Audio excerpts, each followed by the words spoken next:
Okay, so we missed last week's because it was Miles' birthday and we had family come through and everything. So we're just going to do what we were supposed to do last week. Chapters 10, 11, and 12. Chapter 10 the title of chapter 10 is The Tree of Life Initiation System. And this is an outline and it goes through the spheres as far as like the tree of life and the different parts of man, how it makes up men. Again, as always, we're starting with sphere 10. This is Jeb, the animal part of the spirit. This deals with, when I think about, this sphere, I think about the root chakra. Like we keep reiterating about the tree of life with the sphere. Sphere 10 is the physical. It's a physical sphere. It's when you are starting to enter the objective realm, the physical realm, external, all that. So Jeb is the animal part of the spirit. This is the basic program set for one's survival. Attractions, repulsions. We may love and attract things that are no good or hate things for us because of our responses. This level doesn't solve problems or conflicts. It's important to elevate from this level because when you're stuck on this level, you're pretty much just thinking about desires and dislikes. But isn't it good for like survival purposes? It's good for survival, but it's not good for problem solving because with survival, you see one or two ways. It's either true or false, fight or flight, like or dislike. You know what I mean? Whereas when you elevate yourself, you start to see things on a spectrum and not just one of two things. So when you're trying to solve problems and you're trying to learn empathy and sympathy and elevate yourself spiritually, you can't think fight or flight. You can't think good or bad or like or dislike. You have to start putting spectrum traits into consideration. Because like I said before, you'll hate things that are good for you. Like some people don't like to eat broccoli because they don't like the way it tastes. That's their fight or flight. I'm just not going to eat broccoli because I don't like the way it tastes. So if you do that, you don't eat right. Well, broccoli was a bad example because you're not supposed to eat broccoli. But like any example of eating good, you eat bad things because you like the way it tastes, right? Yeah. You eat cookies because you like the way they taste, right? Yeah. But you know cookies are bad for you, right? Okay. So you eating them because they're good, because they taste good. That's you just operating on sphere 10. Oh, I like them. I'll eat them. Yeah, and you'll keep eating them. And then you'll realize later on in life that, now it's making you sick. Now you're overweight. Now you have all these, health issues. But you were doing what your body liked. Make sense now? Okay, cool.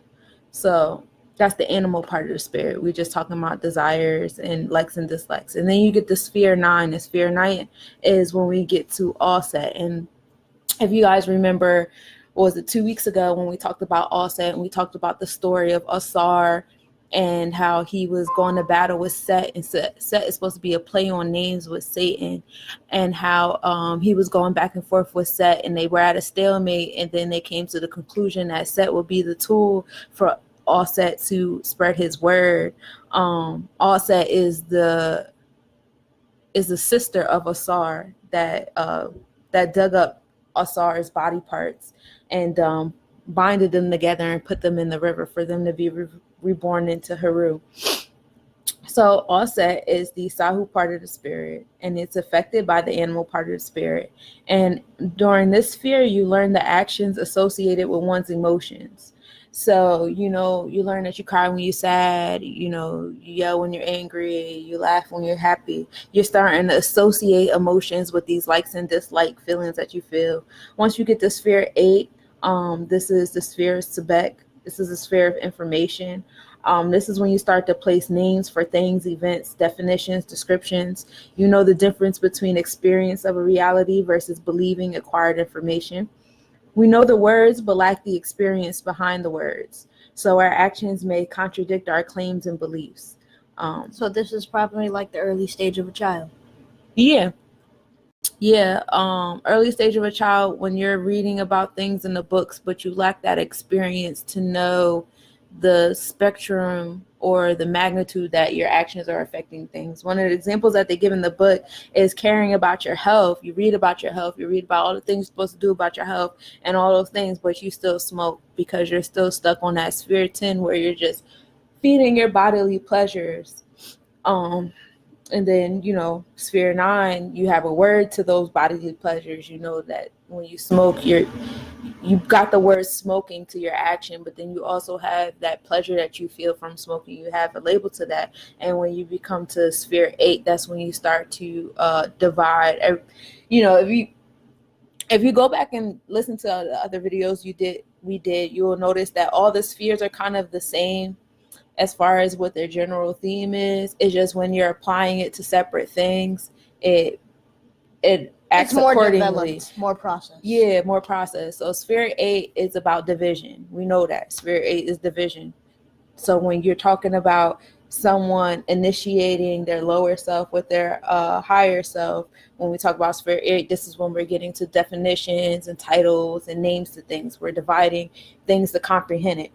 When we get to sphere 8, this is the sphere of Haru.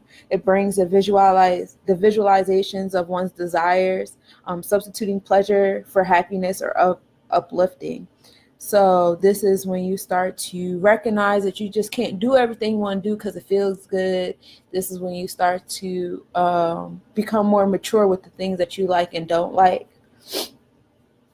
Spheres 10 through 7 represent the lower part of your being. 2 principles to move forward with, and the first one is identification of the individual for lower faculties, and principle 2 is fighting with oneself.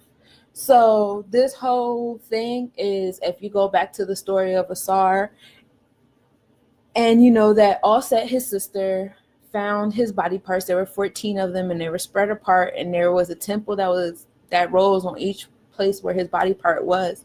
And so she dug up all his body parts, all 14, and she wrapped them up and she put them in water. That section of the story where, okay, I have to tell the whole story. I'm sorry, y'all. This is terrible. Okay, I'll tell you the whole story. So the story is about Asar, right? And he's a great leader. And this leader is all about keeping everyone together. This is a great leader. He's positive. He's uplifting. He's about peace. He's teaching people about the divine knowledge and all that stuff, right? So then Set comes in. Set is all about division. He wants everything divided. He wants, he likes racism, classism, sexism, all that stuff. That's what he's about. So he kills Asar. And not only does he kill Asar, he divides Asar's body up into 14 pieces and buries them in separate places. Each place where the body part was buried, a temple rises up from that space. So with that, is saying that Set and the fact that he likes division and stuff like that, we can associate that with sphere 8, because we have, those divisions when you're dealing with your lower self. So Set is a personification of your lower self and how it governs your body as separate parts, separate beings, and those separate parts are its own temple. There's a really good Netflix documentary called Healing, one of those, and it talks about how you can use your energy and how we have been miseducated on how to heal and how we look at our bodies as separate body parts instead of one whole. And that is true. We do, and it's true because when you look at doctors aren't entirely holistic. You have specialists. This person specializes in this system, and this person specializes in these kind of cells, and so on and so forth. But by you separating those, areas or those, temples or whatever, however you want to label it, when you go to heal, you're not putting everything into perspective. So like, you have this illness probably because of something from this system, but because this illness is happening in this system, you're only dealing with specialists from this system, and they can't tell you what's going on with that system. Hopefully, you get what I'm saying? Okay, if you get what I'm saying, that's all that matters to me. So, yeah. So this part, spheres 10 through 7, is dealing with Set being in power and everything being divided and everybody going towards pleasure, and no matter if the pleasure is good or bad for you, or things of that nature. That is the whole part of Set being in power. But Now, that's where the sister comes in. Then she finds the body parts. yeah, okay, so now moving on to the next part of the story. So now you dealt with your lower self and Set. So now moving up, you have the story, now the sister steps in, all Set, and I forget the other sister's name, I'm sorry.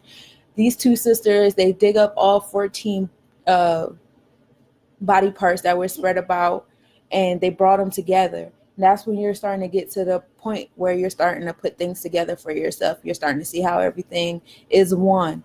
They wrapped his body up, and they shrouded it, and they put it inside of the river. And that's supposed to be like deep meditation, breathing, whatever. Spiritual relaxation method. Yeah, whatever spiritual realization method you go to, the personification of that is in putting the body underwater. And then Haru being born, all Set giving life to Haru, and that's when you become a new person. And then moving from there, all Set declared war or battle with Set, and so they were going back and forth, and it became a stalemate. Now, this is a personification of the yin and yang. You as a whole person, you have a light and dark person. A light and dark part, everybody does, and that's what makes you a whole. And what makes me sad is the misconception of sadness and depression and things like that. Like, you're supposed to be sad sometimes, you're supposed to be self-conscious sometimes, you're supposed to be angry sometimes. Those emotions are supposed to happen.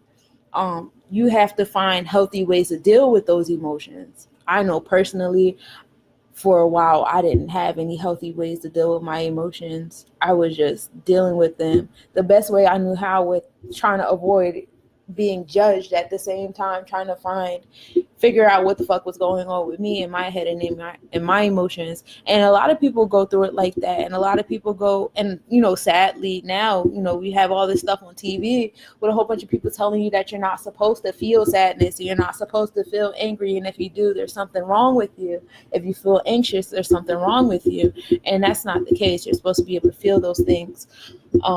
Those things are normal, and you're supposed to have a balance. You're supposed to have a stalemate of those things. So going back to the story, Set and All Set were at a stalemate. So what happened was, All Set was like, all right, this, we both won, we both lost, however way you want to look at it. So All Set made Set utilize his tools, because Set is supposed to be a representation of which brain of it is extroverted, left brain or right brain? Left brain. Left brain? I think it's the left brain. Hold up, don't give me the line. My left and right. Okay, yeah, so yeah, left brain.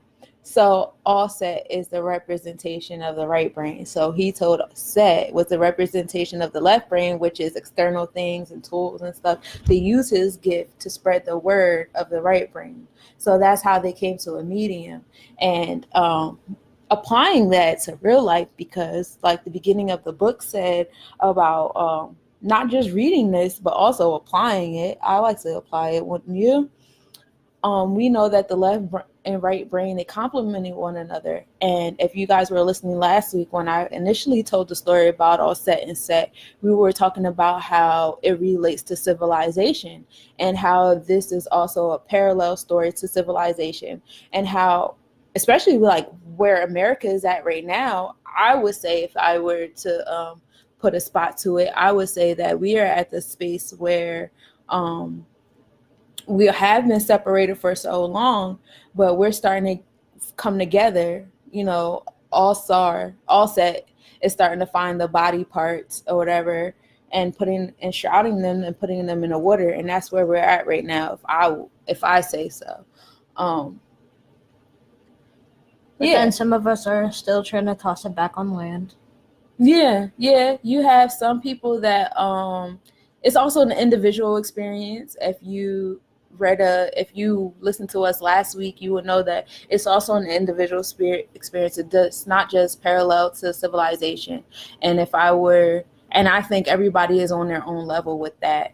if I would put myself at a level, I would say I'm at the level now where Set and Set and Haru is going back and forth, and I'm kind of at a stalemate. I'm at a point now where I'm starting to embrace my duality and understand that sadness and anger and all those things that I try to hide about me are supposed to happen, and it's not something to be ashamed of. It's my duality.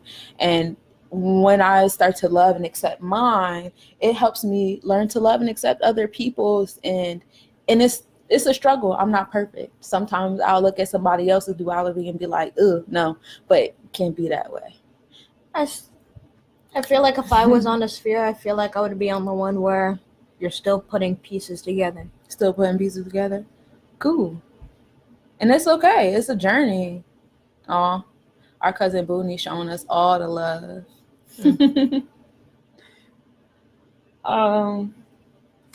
So moving forward in chapter 10, it goes on page 136. We go on to the 4 principles underlying initiation. Carried out on 3 stages, spheres 9 through 7 is 1 individuality. Self, Asara spheres 1 and 10, and its faculties 3 and 2, finding and reuniting one's parts. Oh, this is everything that we just talked about. Yeah, all the spheres from 10 to... So basically from all the spheres from 10 to 7, they all, if I remember correctly, it says right here that the whole 4 influences from 10 to 7, right? Mm-hmm. All from 10 to 7 spheres. They're all spiritual development. Mm-hmm. It's the story that we just told about Haru and Set. That was the personification of what's actually happening. So when you start out with sphere 10, you're talking about yourself in a physical form, and when you go lower to spheres 9 through 7, you're talking about one's individuality, finding and reuniting one's parts. And then the next 3 stages, spheres 6 through 4, is the struggle between oneself and their lower self. Spheres 3 to 1 is the actualization of the ability to live as your dual self, your duality. You're an individual. And then once you get to sphere 0, this is the direct experience of the essential formlessness of one's being. Once you get to sphere 0, you accept that all things are one. And this is when you start acknowledging Niyame, Supreme Being, God, however you want to call him. Oh, love you too. Moving on to chapter 11, the 10 stages of initiation. This also goes in and touches the spheres, the trees of life in a different way as well. This is all about going into trances. I had a good conversation with someone yesterday that kind of challenged me about not being into meditation and yoga. And my rebuttal to that is a lot of the yoga and the meditation stuff that's out and popular now, it's not about going inward. Like you have this gun yoga and goat yoga and cat yoga and all that stuff, and that's not what it's supposed to be about. Yoga is supposed to be about going inward. There's this weird thing that I used to do when I was a kid. Like when I used to be I remember one time I seen this movie called Osmosis Jones. You know what Osmosis Jones is, right? What? For real? I'm failing in the pop culture department with my child. But it's this movie. It's about this guy. He gets sick. And they show an animation of inside of his body, how the cells in his body, they personify, you know what personification means, right? Okay, so they personify like his cells and the virus that's in his body. And so they show like his white blood cells teaming up with the Tylenol that he took. And they're trying to fight the virus that's in his body that's killing everybody. And so like I always thought about my body like that in a sense, not as like cartoony as that, but I always thought about my body like that. So like when I used to get sick and stuff, I used to like envision what that part of my body looked like. And I would imagine what it looked like because of how it was feeling. And then I would imagine how I wanted it to look like. And then when I watched the documentary, the healing documentary on Netflix, I was like, oh shit, people really do that to feel better. That's what's up. And it really works. That's crazy. But that was just like some weird thing I used to just do, like sit in a room by myself on some quiet shit. But that's what this chapter 11 focuses on. It gives you steps on how to meditate, how to get into trance, because that's how you get, that is the part where Offset is putting Asar inside the shrouds and putting him into the water. So chapter 11 addresses your part of doing that. So level 1, stage 1 is the Sahud division of the spirit, and we're talking about sphere 9. So we're talking about the lower self because we're talking about sphere 9, and this is going into the mediumistic trance. You're gaining control of your involuntary movements and the energy behind it. The stage of Osset, combining scattered parts, like I just said before.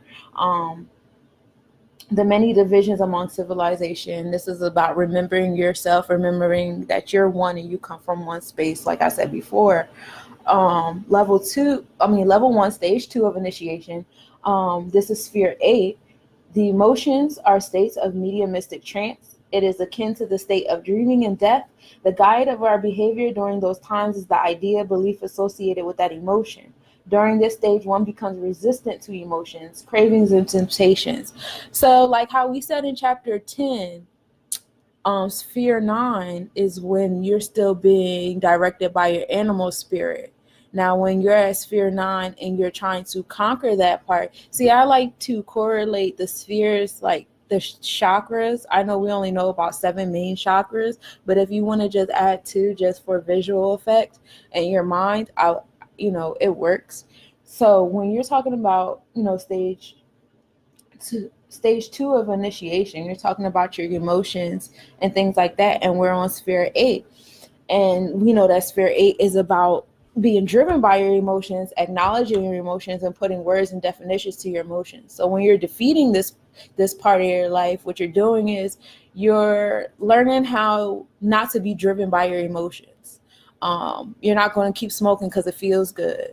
You're not gonna be driven by that feeling. You're not gonna keep eating junk food because it feels good, or avoiding things that are good for you because it doesn't feel good. Or maybe just try alternatives. But you're thinking about it. That's the whole point. It's in your consciousness that you haven't been doing right, and now you're doing right. Page 146. We move forward to stage 3. This is the sphere 7. The Sahu division of Het Heru. Out of all the intense pleasures man can experience, only 2 can be induced. That's ecstatic manic and orgasms.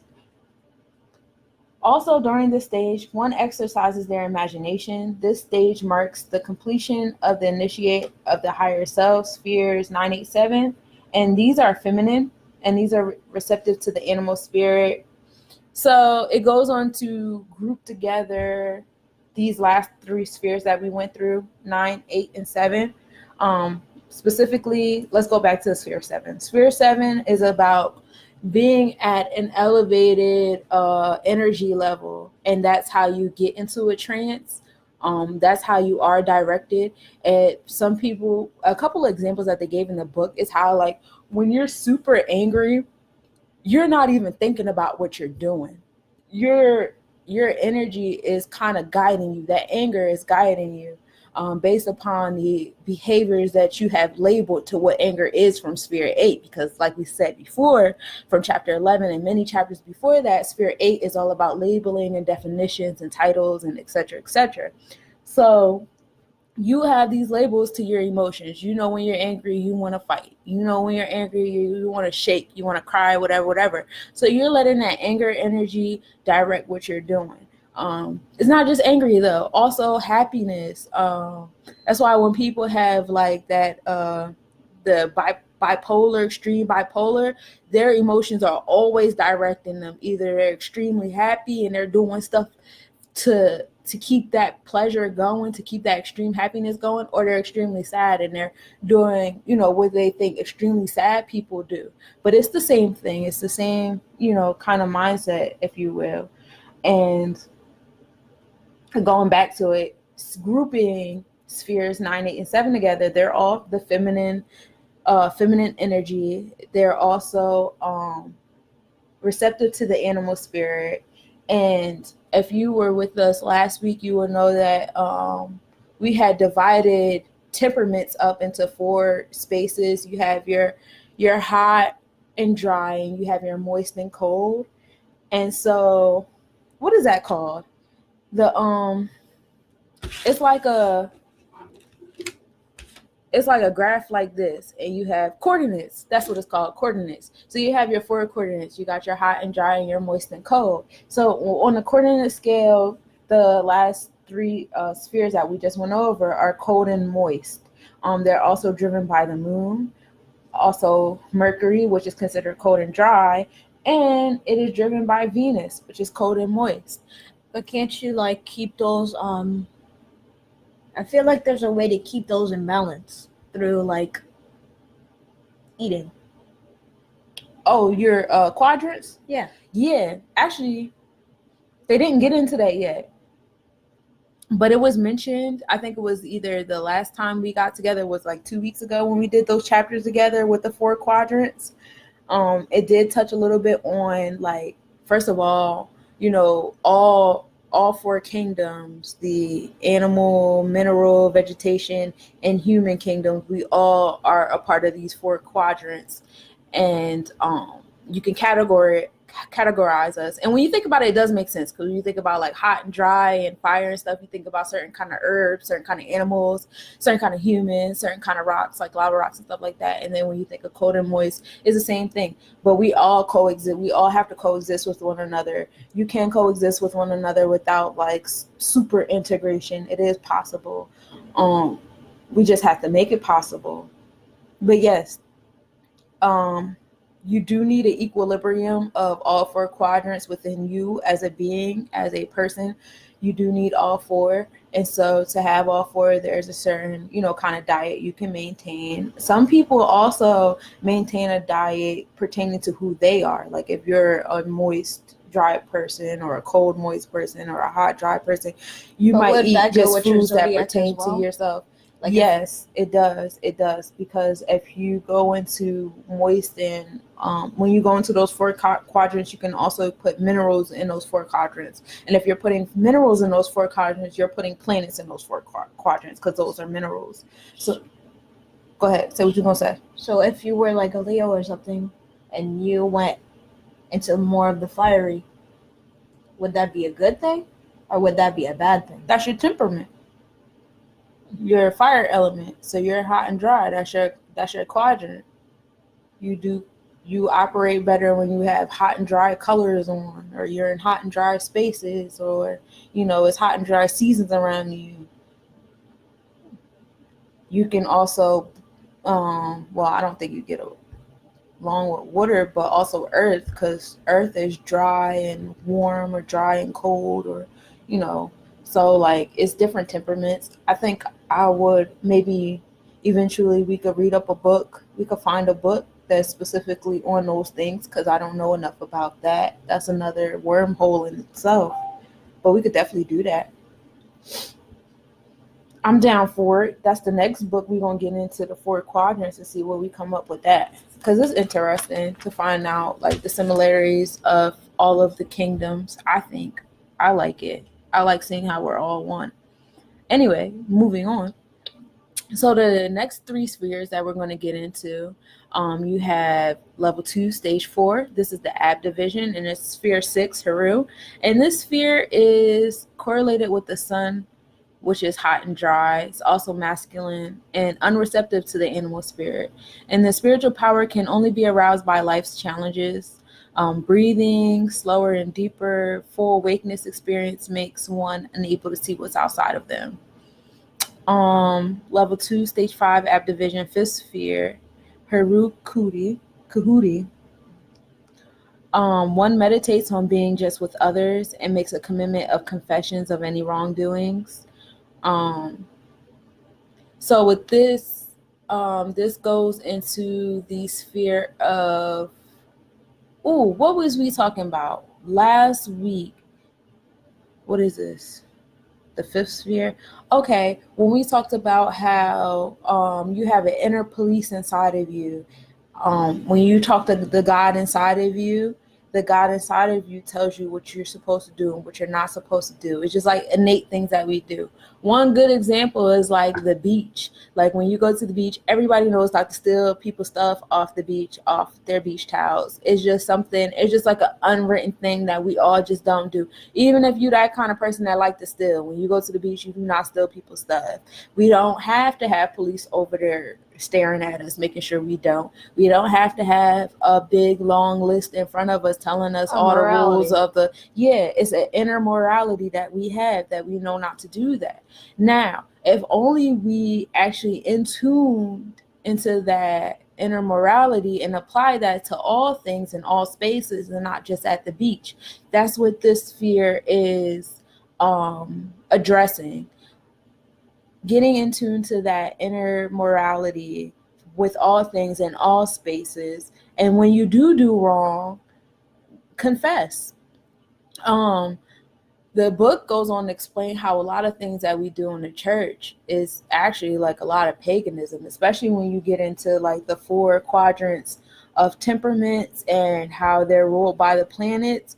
When you get into Venus definitely correlates to the first 3 quadrants of your animal spirit. That's why, on Friday is the day you get paid. Friday and Saturday, those are your weekends. Those are your, days you're supposed to chill. Well, in paganism, those were the days you were supposed to have sex. So, anyway, moving forward. Level 2, stage 6, the 4th sphere is not. Humans do not evolve into other beings. All have their purpose. All temperaments have their purpose. While watery people must recognize that fiery people must coexist, this does not mean stay silent from evils. Jupiter, the planet of success, does not just come from giving, sharing, but also from forgiveness and learning to work with one's enemies. So this sphere is ruled by Jupiter, and it is hot and moist. This is about forgiveness and learning, like I said before, and giving and sharing and, relationships. When I think about this one, if you want to correlate it with the chakras, I want to think about like your heart chakra. That's where we're at when we talk about the 4th sphere. Building relationships, seeing yourself as one with other people, seeing the purposes in everyone, unconditional love, worldly love. You think about the color green, you think about rose quartz, you think about aventurine, you think about roses. You see how all that stuff correlates when you get into like the 4 quadrants? Like all those things are one. So when you learn to accept that everything has their place and everyone has their temperaments for a reason, and all our temperaments come together to create an even bigger picture, it makes you appreciate and love other people's duality, even the dualities you don't agree with. I keep saying that over and over again because that's been my lesson for the past week or so, especially like on the internet. It's been a lesson that I've been learning and a lesson I've been trying to tell others. But at the same token, as it does say, you still can't ignore evils just because you're accepting that people's temperaments are not the same. And so it's a lot of things that we are quiet about as a people and as individuals. There's too many things that we're quiet about and too accepting about because we don't want to talk to those fiery people or those hot and dry people, or those hot-headed people. We don't want to address those people about the things that they do, but it is necessary because that's the only way we can fully coexist. That's the only way that we can fully come together as a duality. Now, when you think of a yin and yang, you don't think of the color gray. Like there's no gray in there. It's still black and white. They're just intertwined. So it is a difference between coexisting and integration and assimilation. So, I don't want y'all to get me twisted. Moving forward to level 3, stage 7, this is the Shakim division, sphere 3, Sakar. The first stage that involves a break from worldly interests. Psychic powers increase more when one is at a crossroads rather than meditation and rituals.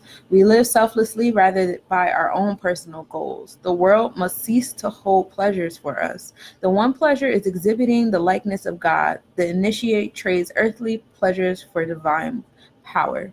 I love this one. This is where I'm trying to be.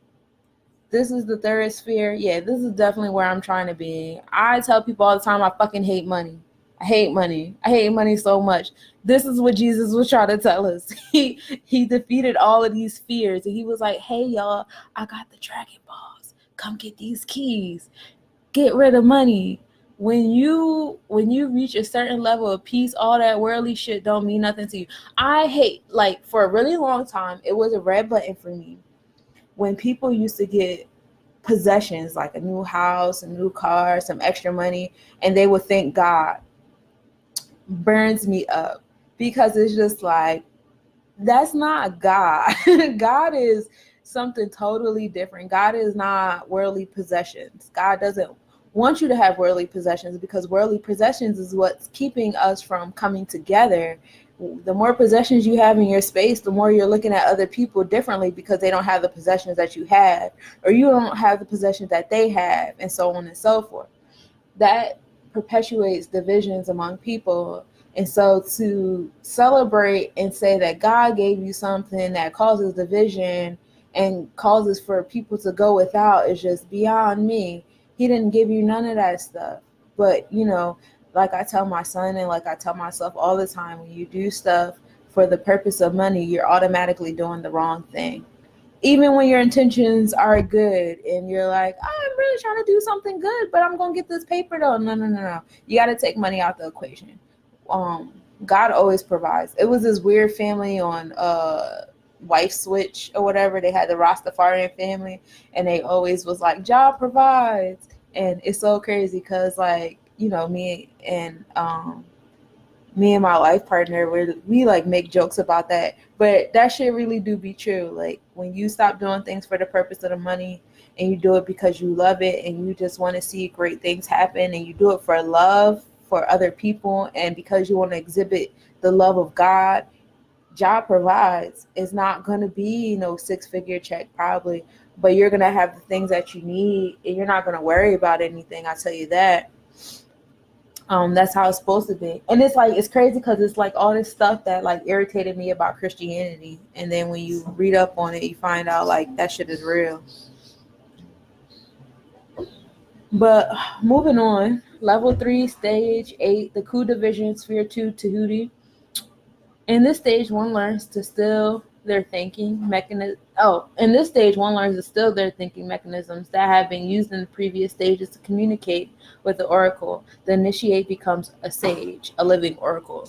So at this stage is when one becomes a priest or a priestess, a sage, oracle. They're completely separate from the world, their self from a physical sense. They've learned to turn off their emotions, everything, all that fun stuff. On page 160, we go on to stage 9, the Ba division, which is sphere 1, which is now we're talking about Asar. And one notices that they are one with everything around them, even the opposing forces that helps one to achieve spiritual strength. So, like I said in the story, eventually Haru and Set come together and realize that, the duality is necessary and that there is a stalemate and, one can help the other. So at this stage, it is, it makes sense that at this point in time, you notice that even those that are opposing you, they bring some to the table. And this is hard. Okay, so this stage right here is where I have trouble with, like, okay, granted, I'm not even at this stage yet, but just on like some reading shit, like this is where I have trouble. Okay, so like understanding or just trying to think of how to maintain it? Not understanding, applying it, because I like to apply the things that I read. I don't want to just read this and this just be a book and then that's it. It's just a book that I read. I want to apply these things to my life. And so applying this mentality, I can apply it to me as an individual. I can apply it to you as an individual. It's easy for me to apply it to people that I love. Now let's talk about like the political climate right now, when we're talking about police officers versus Black people, or right now that whole When They See Us film just came out on Netflix, and a lot of people have been asking me to watch it, and I'm sorry, I've been doing homework and a whole bunch of other stuff, and my TV just don't be on.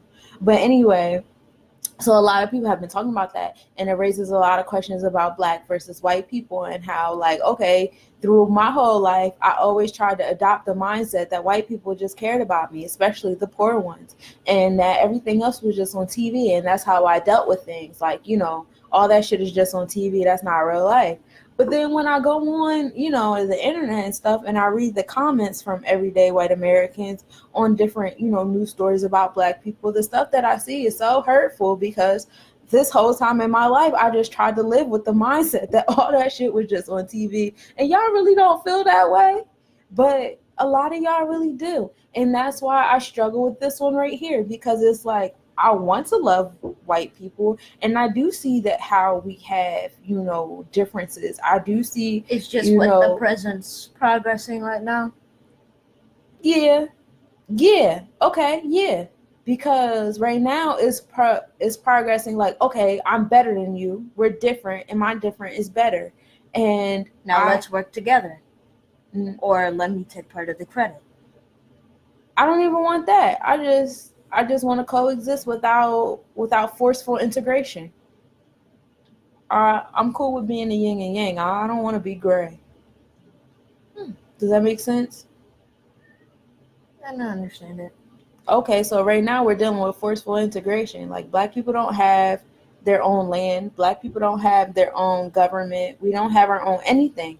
But this government that we have been a part of, which is the American government system, we do know is ran by white America. I mean, let's keep it real. We might have some jobs in those fields, but it's ran by white America. So these things, see my cat harassing us? So these things have been, created with the intent of keeping us at a certain economic level, at a certain class level, and all that stuff. He had food. He's fine. He just want attention. Yeah. So like, it's been like forceful integration, because we were brought here, and then we were forced to forget our culture. Like, it wasn't okay for us to speak our culture or dance or marry or learn how to read and all that fun stuff. Like, we couldn't do any of those things. Yeah, see, look, you played yourself. We couldn't do those things. We were forced to adopt the American way, and we were forced to adopt that in a country that doesn't like us, doesn't care about us, and makes laws against us, and created a police force to keep us docile and afraid of speaking up for our rights. For a long time, we weren't even considered human. I think it's just up to them to consider, or like show a major thing on their side. So that's how I feel. I understand your point of view, and here go my rebuttal to that. So I like to, one of my favorite books that I've ever read in my whole life is The Art of War. I think like that. In my mind, everything is a chessboard, and I'm thinking in 5 different directions immediately. Like, that's how my mind moves. So I think about The Art of War a lot. And I've been reading this other book as well that also brought up a good point. But you learn your enemy. You learn your opposing force. You learn their moves. And their moves have always been infiltration. And it's always been infiltrate, what we got going on, and dismantle it from the inside. You got, brothers killing brothers, for whatever reason that came up. It is what it is. So you have that. And, you try to be optimistic, like, okay, one day y'all going to stop the bullshit, but it just doesn't happen. It's 2019 and it's still happening, and we're still crying the same woes. And then I read in this book by, I forgot the point I was trying to make, by Feminista Jones. And she was talking about how, the whole point of having an ally, when you have an ally, it's because both of you guys benefit from you being better.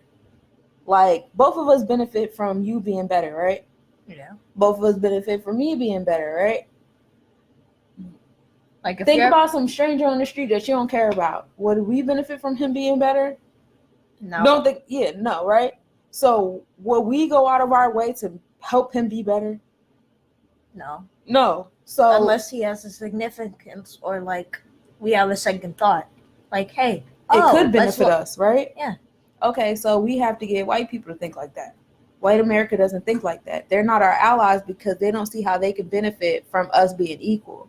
I spoke to a couple of white coworkers that I've had in the past, and they've spoken on it too about how like their idea of equality is them lowering themselves and having to degrade themselves to be at our level, and they just not feeling that, and that sucks that's how they see it.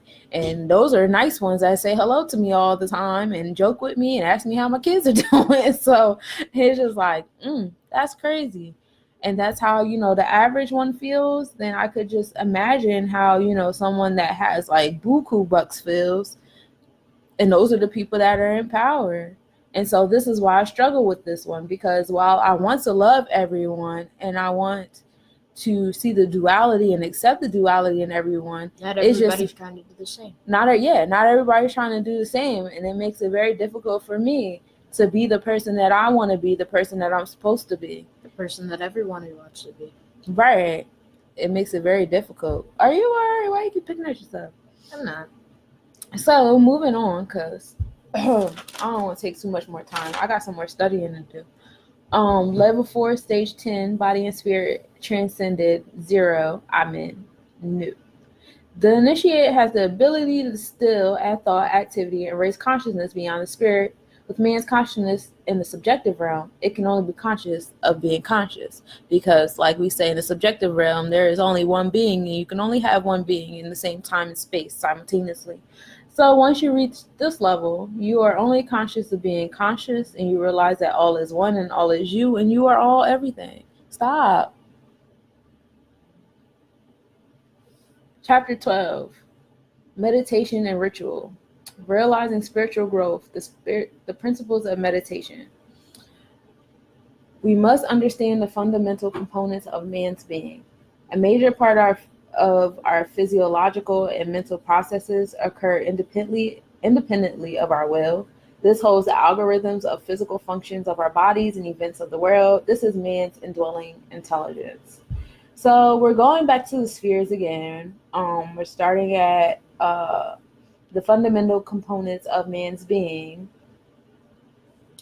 And this one is referring to indwelling intelligence. And what indwelling intelligence is like your body's ability to do things on its own. Like how your systems are doing like hella things right now, and you're just sitting here. Blinking. Yeah. Heartbeat, blood pumping, breathing. Yeah, that's your indwelling intelligence. So your inner intelligence or your consciousness source will be referred to as your true self in this chapter. And like how you want to do, like, maybe I want to do this, like play a game. And the whole point of the meditation and ritual is so that you can learn how to channel your things. Okay, so you have your indwelling intelligence. This is the autopilot that you have. When you learn meditation, you learn how to put that autopilot and apply that to the rest of your life, like with your career, your marriage, your friendships, your relationships, all of that. You put that indwelling intelligence or your true self, you put that forward, and you learn how to manipulate that so control those things. And then you learn how to do the opposite, like the things like how I'm moving my hand right now is because I'm telling myself to move my hand to emphasize what I'm saying. Now what if I take this part of me and learn how to control this to where I can control my inner intelligence as well. I can use this part of me that's talking and that's telling my hand to move to go inside of me and say, this cell over here growing crazy, fix that shit. Like, so it's learning how to control both sides of yourself, your inner intelligence and your consciousness. The offset faculty that houses spiritual matrices and conception of events of the body and environment. That's what I just said in pretty language. So you learn how to balance your inner intelligence with your will. Okay, so in the chapter, it calls it inner intelligence and your will, not your consciousness. And failure to regulate your emotional and sensual activities and your earthly education. So 2 things that are in the way of you being able to control both sides of your thinking. One of them being your failure to regulate your emotional and sensual activities. As we talked about earlier, when you do things because of emotions, it fucks you up. It does. It's been plenty of times where my emotions have gotten in the way, particularly my pride.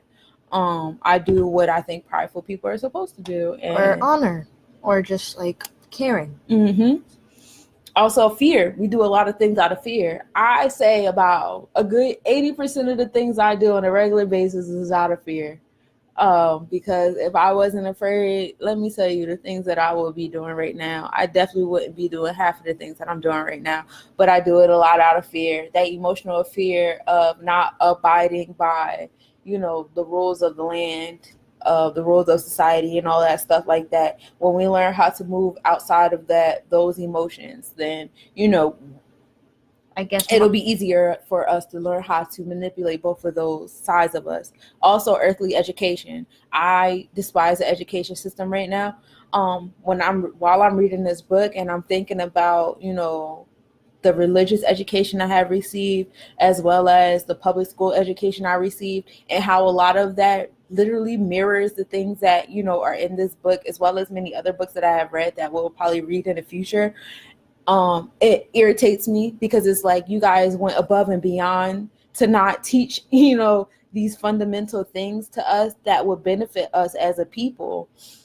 And these people, the powers that be or whatever, I don't know what, to call them, but these people, also have made it a common core. So it's like, the regulation, it's the standard across the nation.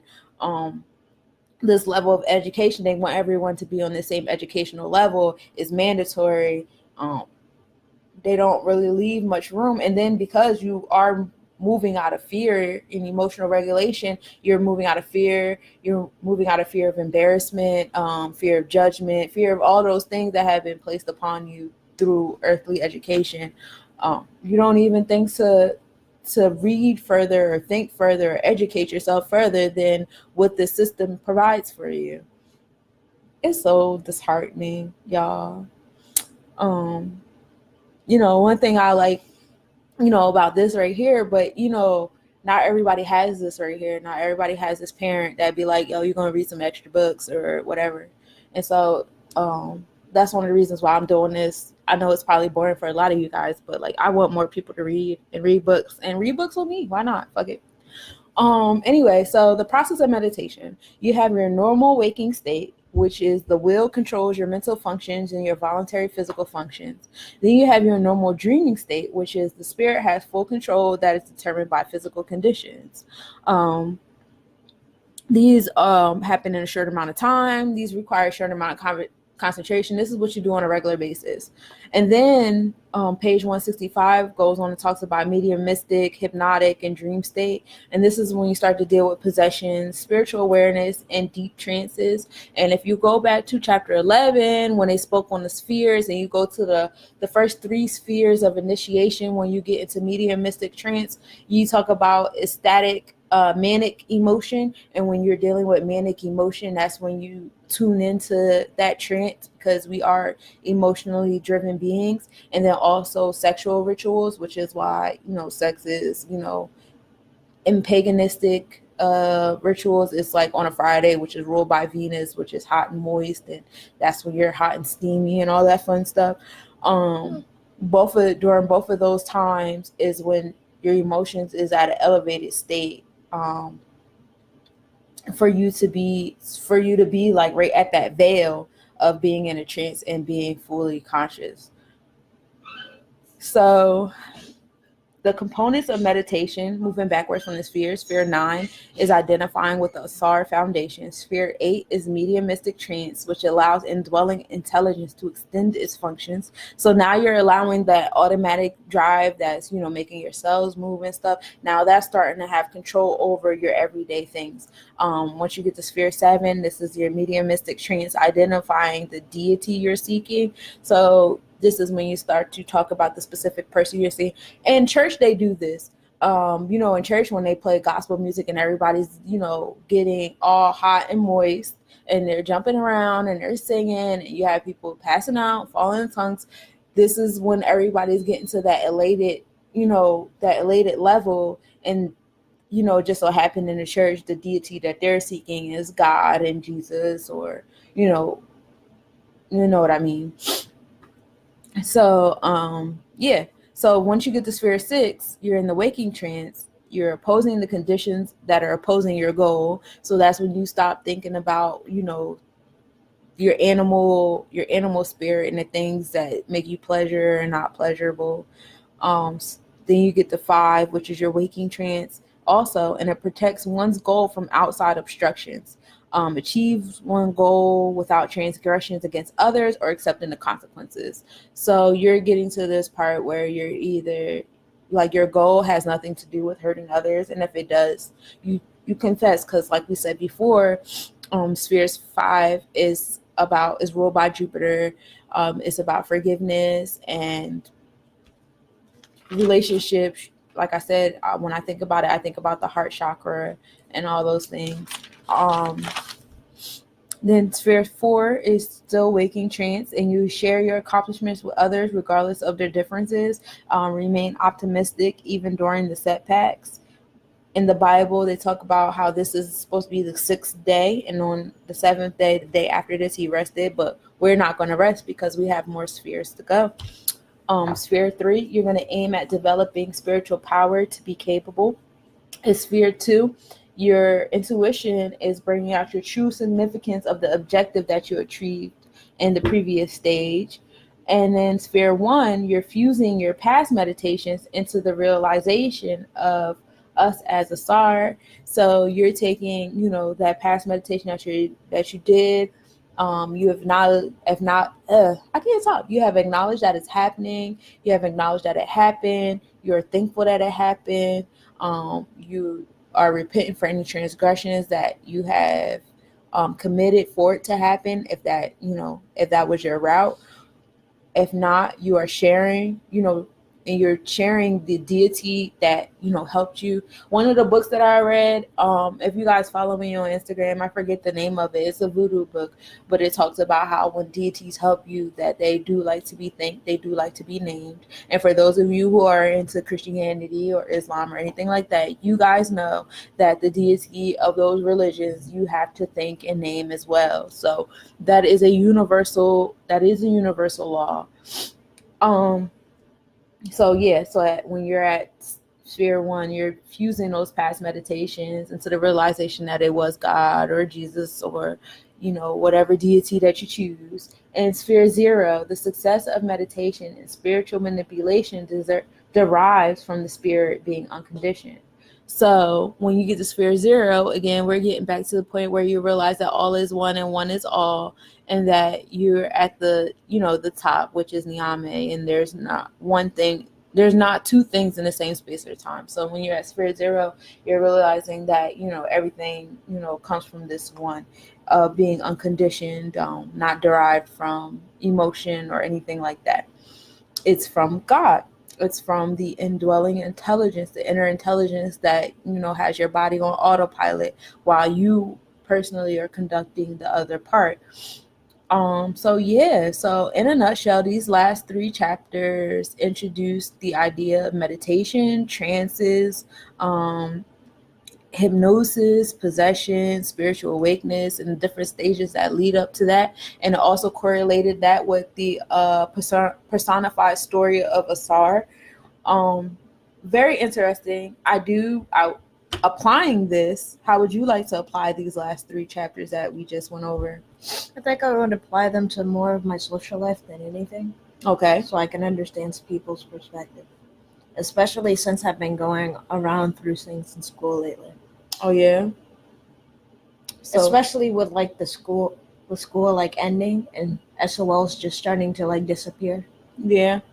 You could see a lot of conflict. You want to elaborate, or? Like any child's mind. What would you do like at the first ending like of the school year? Everything like turns to chaos and you can't understand. Oh, it's just like, school being over and being ready to get out of school. Yeah. Okay. Oh yeah. At the end of the school year was always crazy. That's when like all the fights came out. Everybody got too much time on their hands. So okay, I could see how you would use this to try to empathize with other people's duality a whole lot more. That's good. And then it's also helpful with siblings. Very helpful with siblings. But I have one question before we end the video. What's up? So you told me how one. It's fruit flies everywhere because that bowl of fruit over there. Well, anyway, one thing I was talking about was we were talking about how there's like four elements that we can maintain, right? Mm-hmm. With foods. Like fiery food, you would eat like a hot pepper or something. Watery food, you would eat a watermelon or something watery. Mm-hmm. You know that perspective, right? Mm-hmm. What would happen if you focused on one thing while trying to do the diet? Would something bad happen? Well, equilibrium is always good on any level about anything. So yeah, I would think that if you were to disrupt the equilibrium that you need in your body would suffer from a lack of one thing and also suffer from an overabundance of another. Like they say, if you drink too much water, you can drown yourself. Things like that. You ever had too much water and you could feel it in your belly? Yeah. Yeah, stuff like that. If you eat too much fiery stuff, you could definitely mess up your digestive system. After a while, shit do not go down the same. So, yeah, equilibrium is necessary.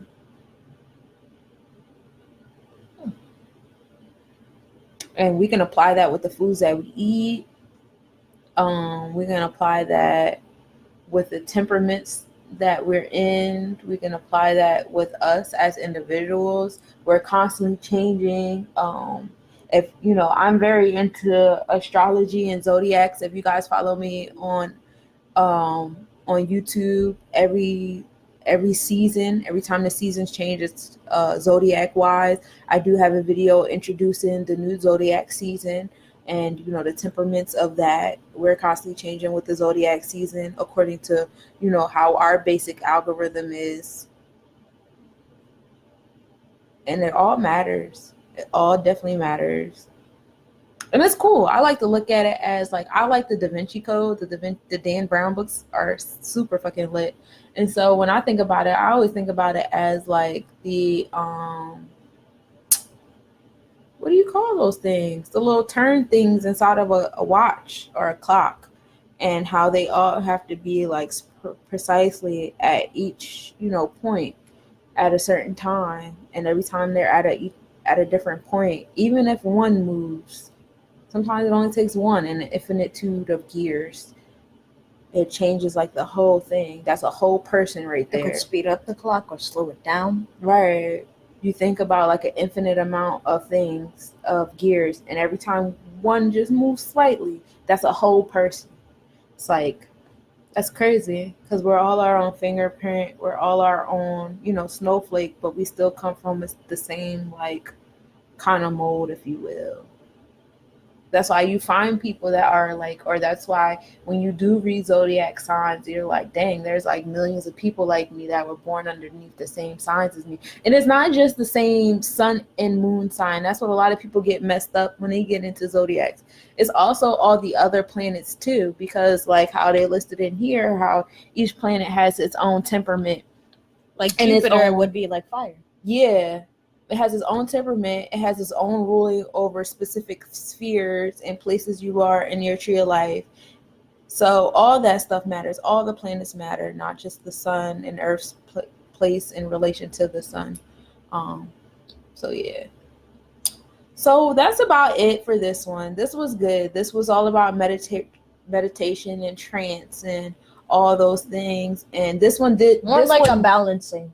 Yeah, and balancing. This one definitely touched that. If you get into the book, if you actually read the chapters, it also touches yoga and yogic practices and how yoga today is trash, how meditation today is trash because they're not doing it right. So, and this was just like really good chapters. So the next chapters that we're going to read, we're going to come together next Monday at 5. And read up to 13 and 15, if I'm correct, right? Yeah, we're going to read, because this is chapter 12 that we just said, the last chapter, right? So chapter 13 is level 1, the first 3 stages of the meditation process. Chapter 14 is level 2, the second 3 stages of the meditation process. And chapter 15 is levels 3 and 4 of the meditation process. So it seems like what we're going to do for the next 3 chapters is we're going to dig deeper into meditation and how to meditate and the stages of meditation and all that fun stuff, and how the spheres are connected, and fundamental thoughts and thinking. And for those who are like, they don't really like to read on their computer screen or on their device, I do have a free PDF link. You can find it on the Less Nobodies Collection Facebook page. You can also find it on my Instagram page, Sunshine Monet, also on the Instagram page, Less Nobodies. I have a free PDF file. If you guys want, you guys can go to the library and print it out and read it along with us. If you print these pages out front and back, you're only spending about $10 to $15 a week. I don't even think it's that much. If you think it's like 10 cents a page and you're only printing out like 20 pages, what is that? Like $2? Yeah, $2. I was tripping. I added too many zeros. So it's like $2 a week to print out the pages if you don't want to read it on the screen, but you can follow me and read it with me. I got the book. I got this book. It was meant to be for me to do all of this that I'm doing right now, because I went to Conscious Planet in Norfolk, and the day that I went was the day that they got this shipment of books, and it was $20 cheaper than what I find everywhere else. I usually find this for like $50. I found it for like $30 in that store. That's Conscious Planet in Norfolk. Wonderful store. Had the best hug that you could ever get. I'm gonna learn how to give hugs like that. So when y'all see me, y'all get a nice 60-second hug. Just take that hug. I really want to learn how to give people hugs the way this guy gave me a hug. It changed my life. So yeah, chapters 13, 14, 15 next week. And then I also got my own media. Oh yeah, go ahead, share. I also got my own media called Geekazway25 on Facebook as well. Okay. And then I also made something on there and posted it up today, so you could look at it. Got some artwork up there. We got an artist out here. Like I said, you can follow me on YouTube. I'm just starting to get everything ready. That's what's up, though. This is that's what you're supposed to be doing, man. It's exciting when you start making goals for yourself and you start working towards something. It's love. And hopefully, like, all the art you do and everything you do, you cultivate some things that you learned in this book into your art. Spread the knowledge in an artistic way. That's what it's about, spreading knowledge.